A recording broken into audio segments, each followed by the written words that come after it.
wanne koira jaalala kee malee jiraachuun ulfaata kaddu ganamaa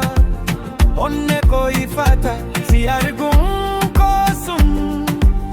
lafee koo na kenna yaadni kee natti dhufee hirribas na torka watti na bira jiraatte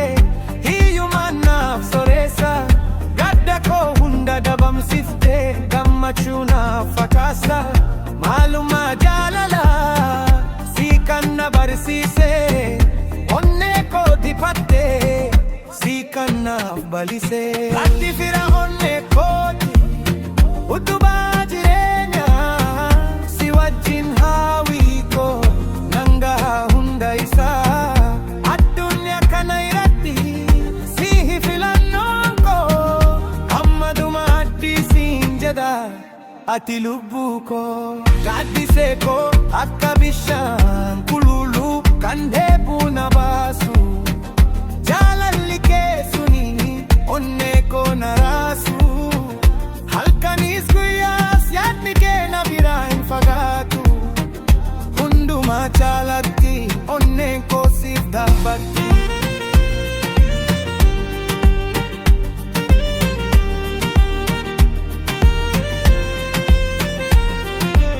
lullu natti ta'u gadii fi rakkoonni hundi ni salphatu yoo ati naaf jirtu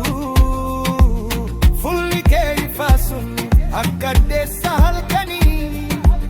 gammachuu naaf kenna na kuffisee jaalala malkaan kee keessa addunyaa guutuun yoo natti garaagalee siin qabaachuu kootu onnee koo na malee iccitii jireenya hiika isaasi si malee qabu hiree koo ta'ii waan guddaa hin hawwu qabeenya addunyaa si bira jiraachuu suni naaf gahu siin malee hin jiru taakuun koosii hammadumaatti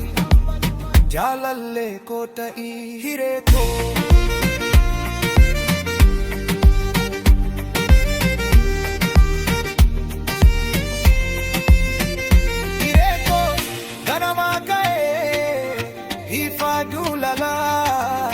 fuula kee qulqulluu onne koo naala akka bishaan horaa kan dheebuu na baasu jaalala kee malee maaltu na jabeessu halkaan abjuugo guyyaa ammoo yaada si dabuu na miidha si arguu na madda yaati na bira jiraatte hiyyummaanaaf badhaadhummaa yaati naaf kofalte gaddi koo hundi ni dhummaa ati hayree koo utubaa jireenyaa si wajjin gahaa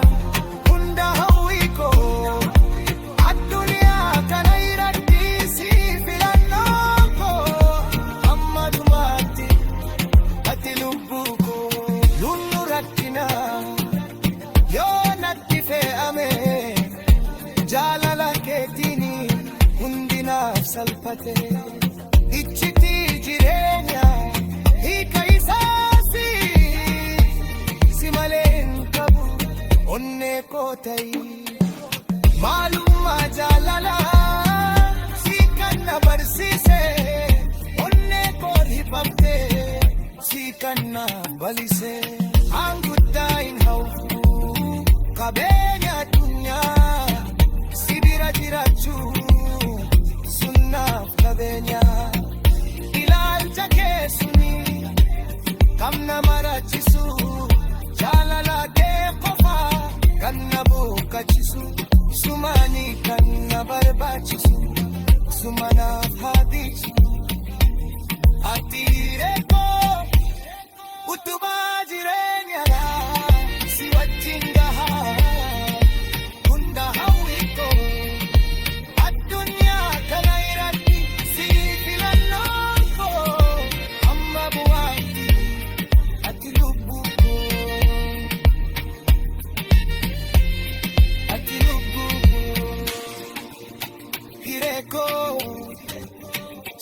चल बजा